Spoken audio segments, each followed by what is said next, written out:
Hello, guys, and welcome to Women of Worship episode 4. I know that I always say I'm so excited. I've got to get some different verbiage, but I genuinely just love doing these podcasts. They're such a sense of peace for me. I actually am thinking about rebranding because all the things that I talk about, I know that we're called Women of Worship, but it really is towards the entire young adult community. And I think that rebranding might be on the horizon, even though I just started and kind of really have been using this for my blog and everything else.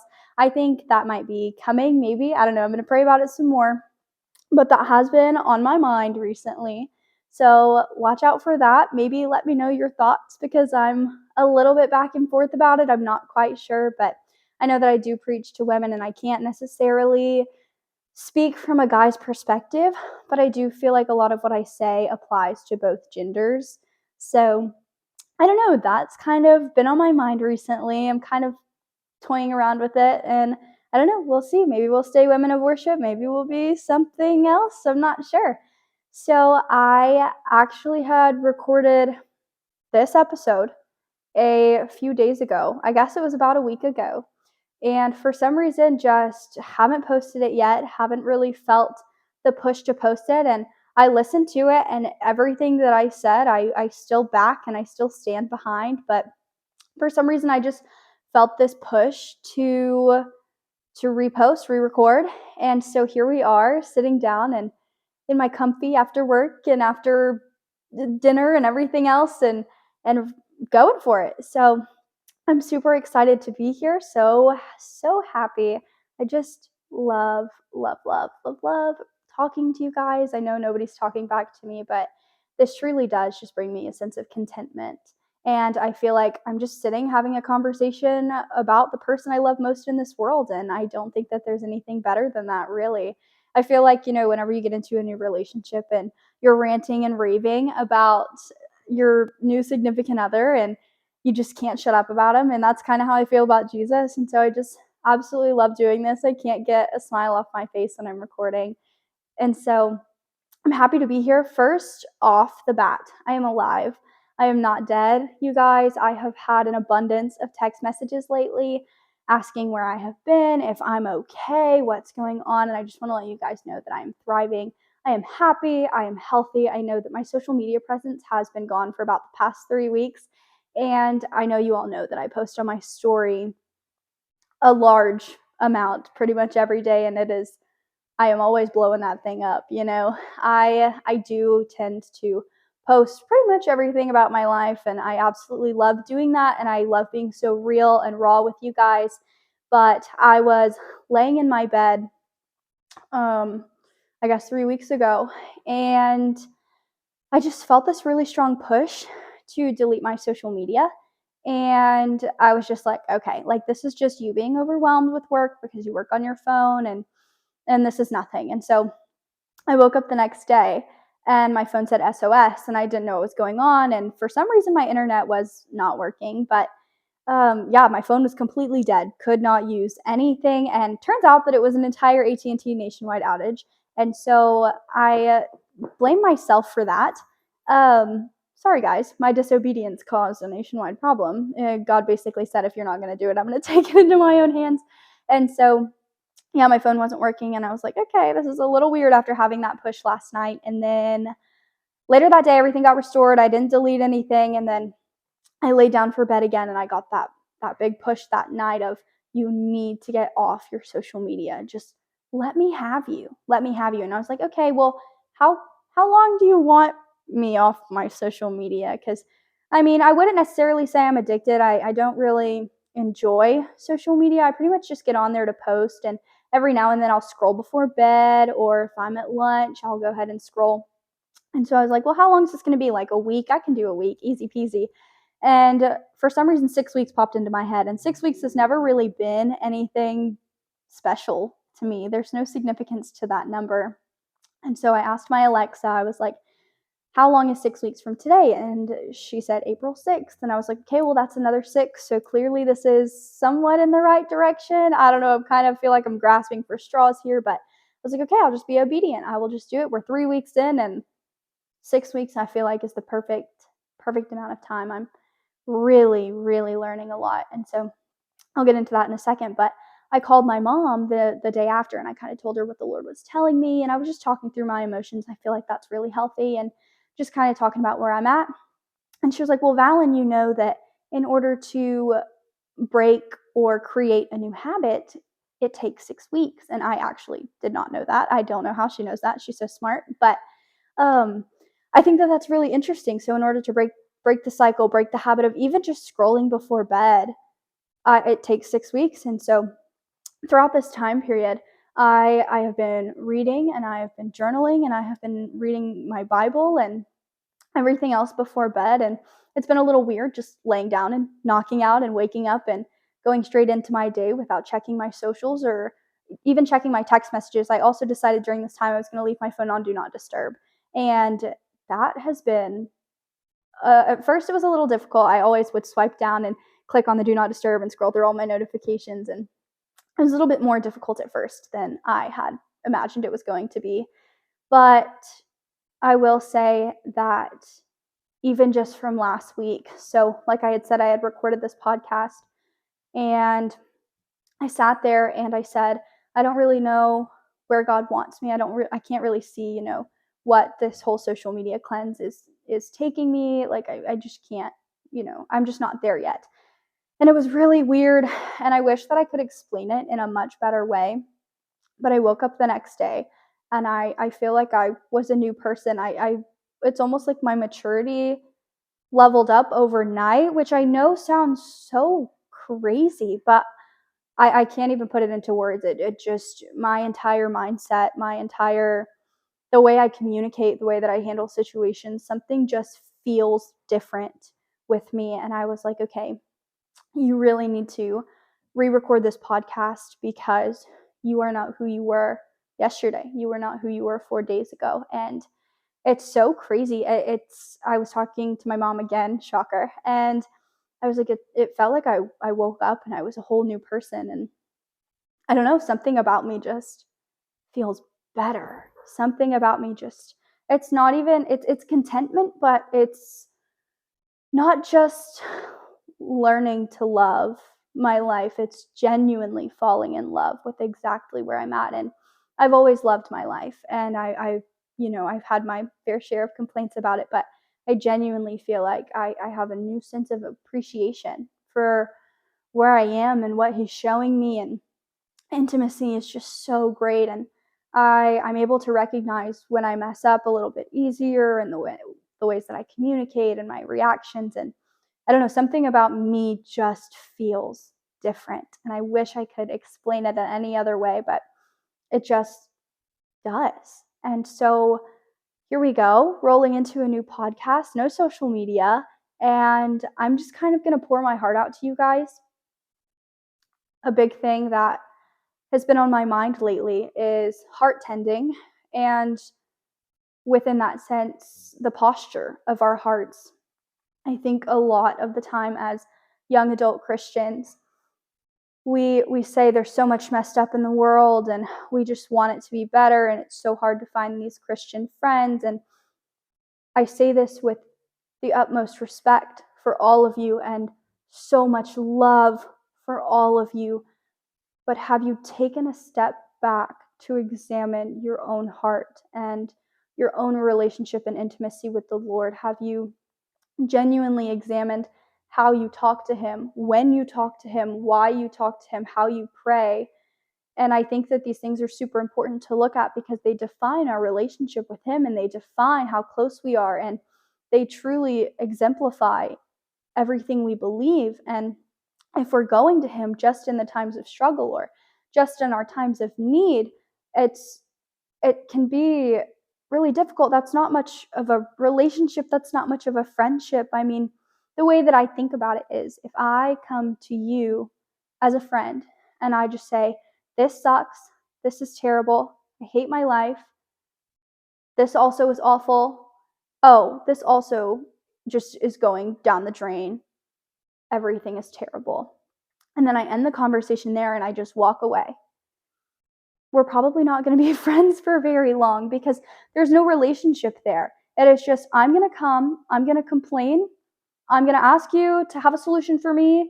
Actually, I might not even want a solution. I just want you to fix it. I want you to snap your fingers and I want you to fix it. But you don't know me. I don't know you. And it's just not healthy. There is just no health there. And I think that it's so vital to our growth as a Christian, especially in these times of being a young adult, whether you're dating, whether you're single, whatever phase you may be in.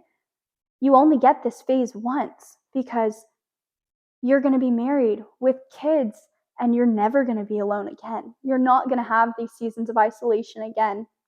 And they may come, but they'll be short-lived, and life doesn't stop. And so right now we have to make sure that our hearts are in the correct place. And I'm not going to say that God is punishing you for anything. I am not going to say that God is not bringing you his blessings, because I truly believe that he blesses us even in these moments where we aren't the closest to him, and even when we aren't walking correctly with him. And I don't think that you have to be completely perfect and satisfied and exactly 100% content in your season in order for him to bring that soulmate or that person for you. But I am going to say that if you are not seeing results, it is because you are not ready. And even if you are sitting here and you're like, Valen, I'm ready. Like, I know I'm ready. My heart's in the right place. My relationship is in the right place. I'm not perfect, but I'm ready.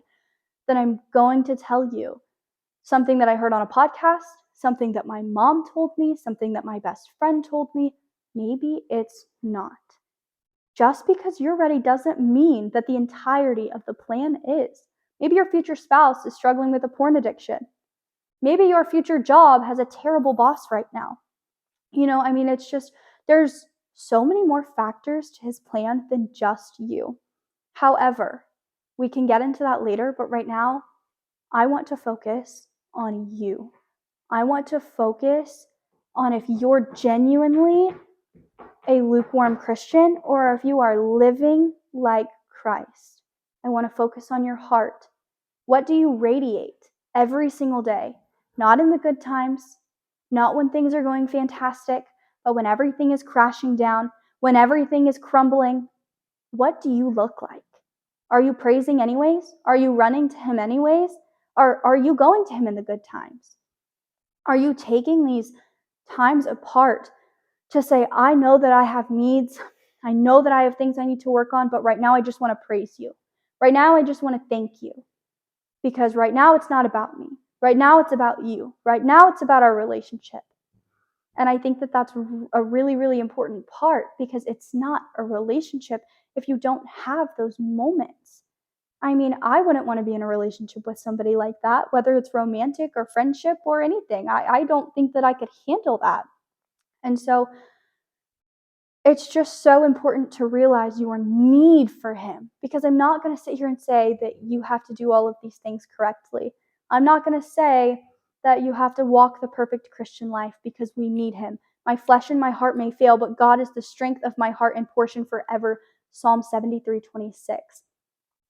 You are going to fail, but it matters how close you are when you do fail.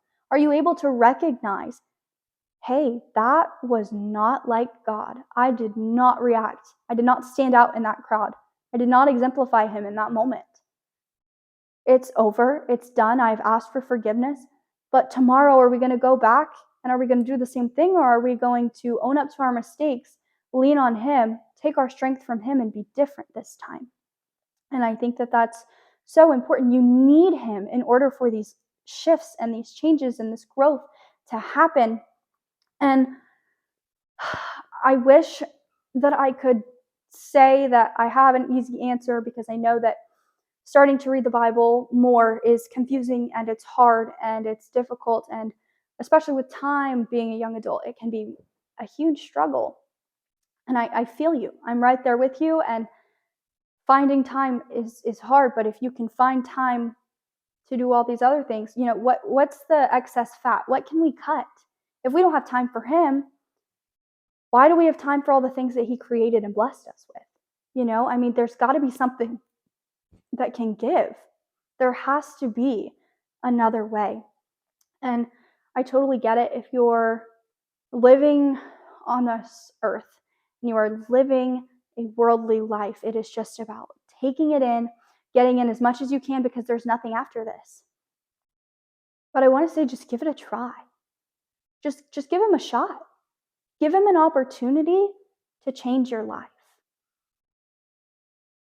It's going to be difficult. There are going to be times when you want to run back, where you miss it. Because in those times you're so naive and you don't obtain this knowledge. You don't even know that it's a sin. But I'm going to tell you that nothing will ever compare to the depth and the love and relationship that comes with Jesus. And so I want to ask you, are you a genuine follower of Jesus, or are you just in his fan club trying to get into heaven? Because if you're going out every Saturday, coming to church hungover, and that's all you've got, he's going to sit there and tell you, I do not know you. I created you, but I do not know you. I don't know your heart. You have not given me the opportunity.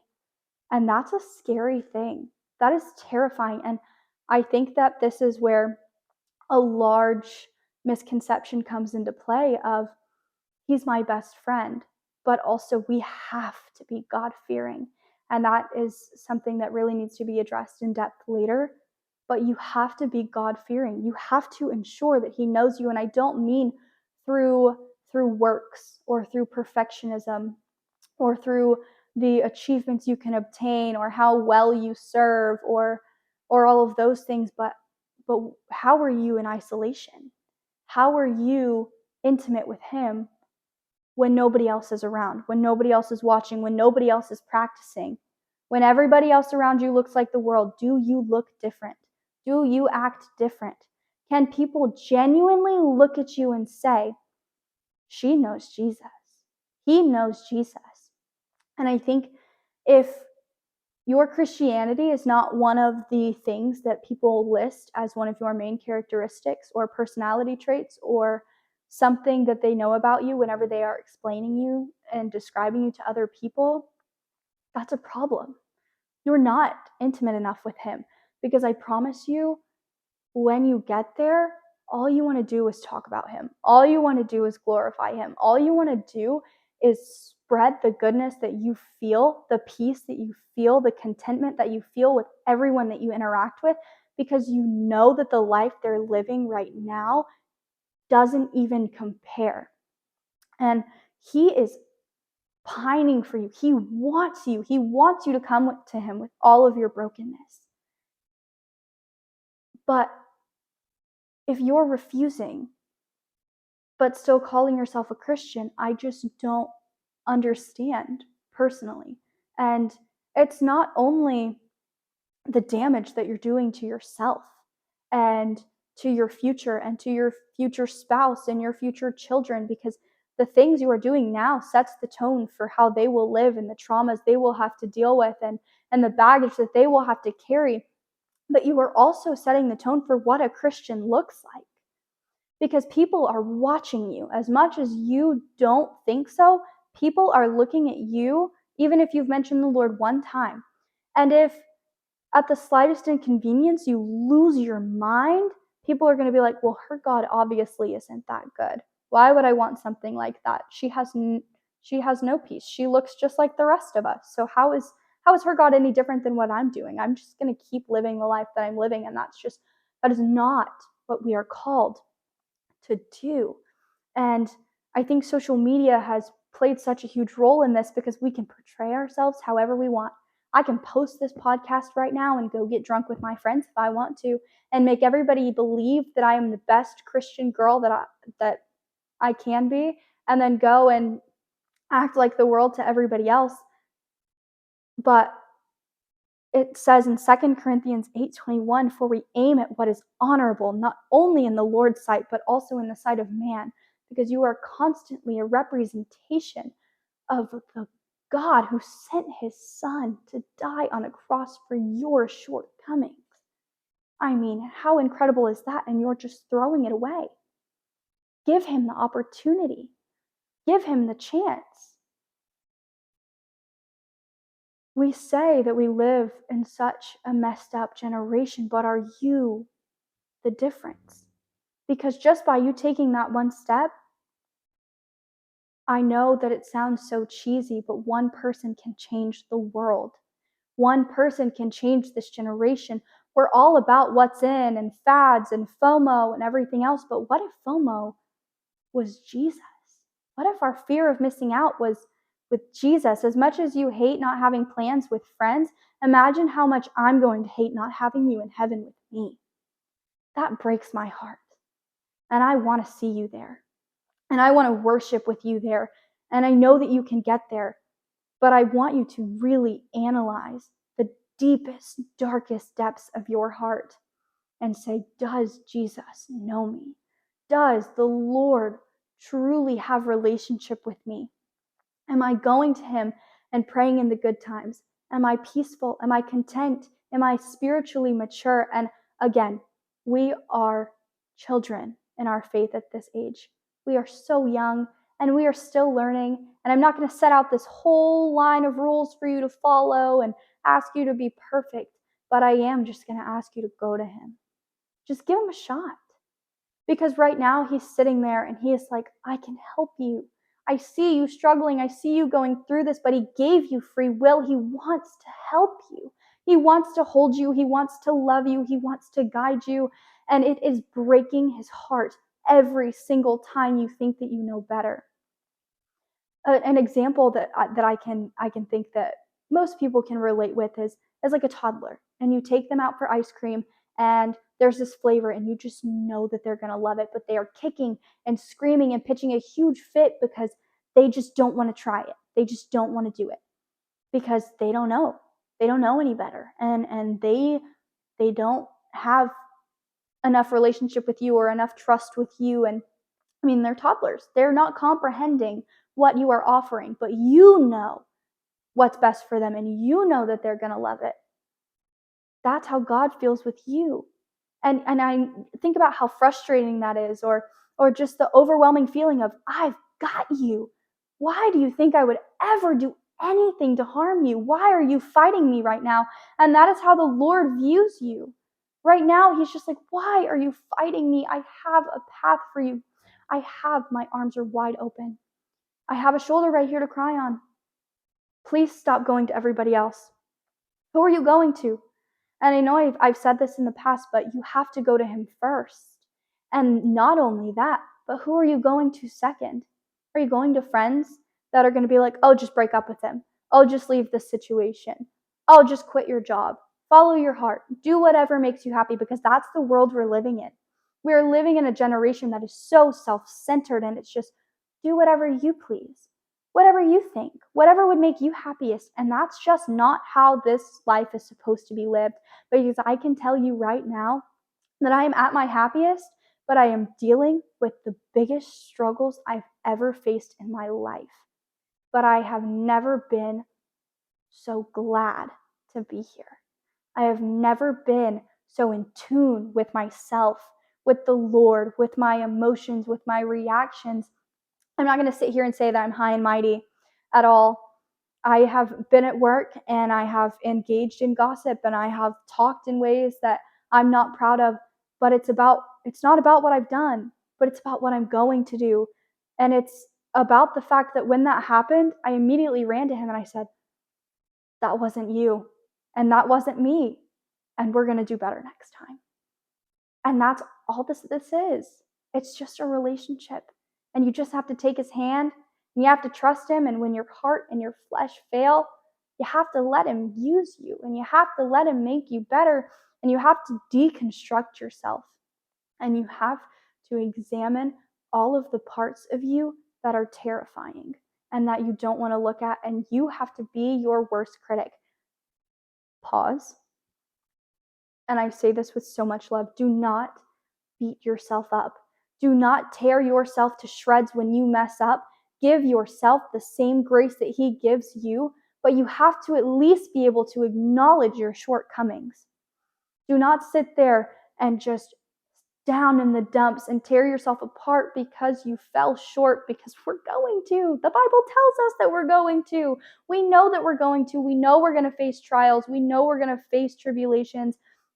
This is all known things. It's a matter of how you handle them and how you shift the next time you encounter them. So please do not tear yourself apart. Do not be legalistic.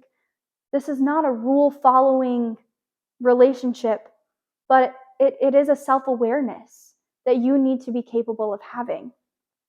So be able to look at yourself. Be able to be like, this part of me is ugly and it is nasty, but God, it's yours. You got it. I trust you. I honor you and I respect you.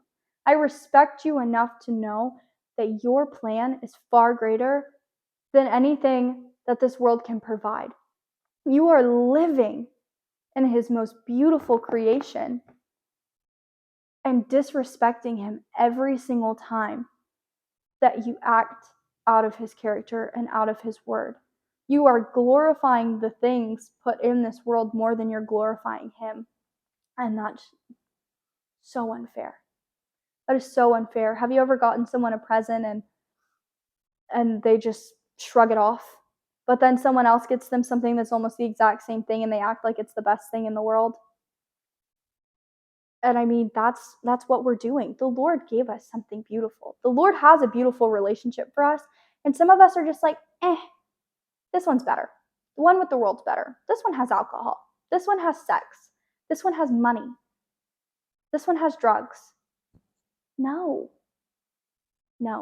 And I'm telling you, just like the toddler with the ice cream, just give him a chance. Give him a shot. And I can see where it's hard because you're like, Valen, I don't know where to start. I don't even know where to begin. And the first step that I would tell you is just talk to him.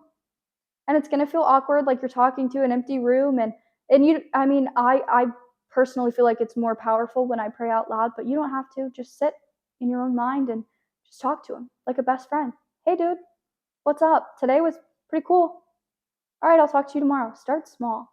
I'm not saying this is an immediate jump and an immediate leap, but I am saying take your one foot out of the world and give him both just for 6 weeks. Build that habit. Give him 6 weeks. Watch your life change in 6 days. Watch your life totally and completely do a 360 because he's that powerful and he is that good. I'm not going to sit here and tell you that your life is going to get any easier. I'm not going to sit here and tell you that your life is going to get any better because Satan's going to attack the closer that you get with the Lord, and he's going to come for you and he's going to want you back so bad. But the Lord wants you more. So give him more. Because if you're giving Satan more, of course it's easier for you to fall into his temptation and his sin because you don't have a relationship you're tethered to. You wouldn't cheat on your partner. So stop cheating on God with the world. It's that simple. Everybody always says, it's easy to not cheat. It's a conscious decision. And it is a conscious decision to choose the Lord, to choose his path, to choose his way. And again, when you face these trials, James 1:2-4, count it all joy, my brothers, when you meet trials of various kinds, for you know that the testing of your faith produces steadfastness. And let steadfastness have its full effect, that you may be perfect and complete, lacking in nothing. And when I say lacking in nothing, I am not saying that you don't have issues. I am not saying that you are not facing trials. I am not saying that you are physically not lacking. Because trust me, I've been broker than broke. But gosh, are we so rich. We are full because we are full of him. And if you are not experiencing that peace and that love and that satisfaction and that admiration and that awe of him, you're doing it wrong. And again, I am coming from such a loving place, but I just want you to be capable of experiencing what I have because I've had that one foot in the world. I've experienced it. I've missed it. Don't get me wrong, I've missed it. I've missed not knowing. I've missed not knowing that I wasn't going to heaven. I would go out and I would make all these poor decisions and I'd be like, but I'm going to heaven. And I thought that that was the best life I could live. And I genuinely can say I was so happy, or at least what I thought was happiness. And then I ran to him and I gave him my all. And there's not even a word for this joy. There's not even a word for this overwhelming amount of happiness. And so, all that I ask you is to build this habit. Give it 6 weeks. Give him 6 weeks. Be the difference. Be the change. Change your heart. Shift your posture. Please, I am begging you, not just for you, but for our generation. It is possible. There are girls out there like me who are consistently searching for people like you.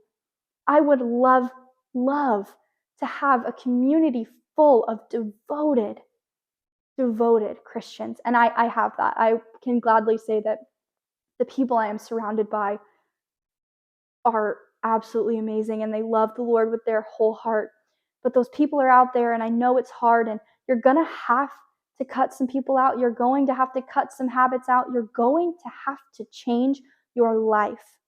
You're going to have to make a shift that is uncomfortable. You are going to feel uneasy. You are going to feel anxious. You are going to feel a lot of these feelings and let yourself feel them, but take them to Him and let Him help you. Experience the intimacy with Him and watch how He shines through you. Watch the fruit that you begin to bear. Watch everything around you change. I promise you, the way you look at work, the way you look at school, the way you look at even just hanging out with people when your battery is dead or serving at church when you're exhausted, it is going to completely change. And you are going to be able to start pouring into others in a way that you didn't even realize you were capable of. Let Him build these habits. Let Him build these relationships. Let Him be your father and your best friend and everything else that He has to bring. I beg of you, if you do anything, just give it 6 weeks. You've so got this. I am so proud of you. Please, please, please dive into the Bible. I know that it's scary. I know it's a big book. I know it's confusing. Trust me, I know it's confusing. There have been times as an English literature major that I read it and I'm like, what are you trying to say? But look, this is our instruction manual. Don't try to take life on your own.